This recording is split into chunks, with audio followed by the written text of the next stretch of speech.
Betrayal trauma happens when someone experiences deep harm from a person they depended on for safety, love, and trust.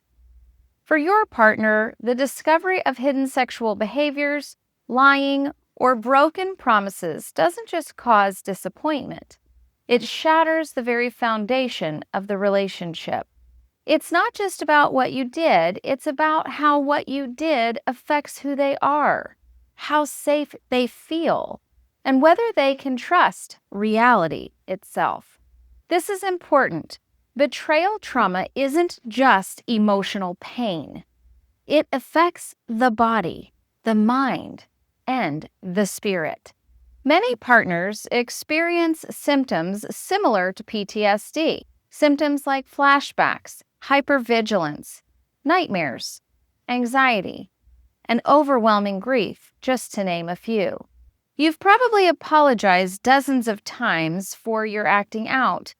Maybe that feels like it should be enough. Why can't your partner just forgive you and move on? Can't they see that you're trying? The reality is that if betrayal trauma affects your partner that deeply, a simple "I'm sorry" is not enough.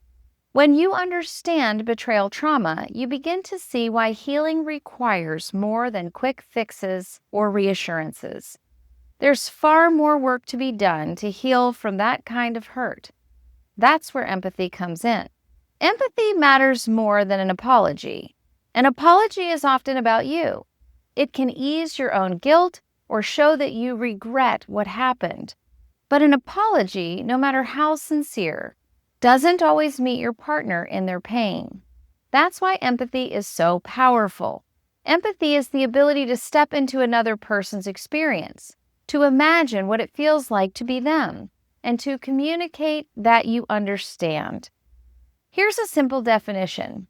Empathy is feeling with someone, not just for them. When you show empathy, you're not just saying, "I'm sorry that I've hurt you." You're saying, "I see your pain, I hear you, and I want to understand what this is like for you."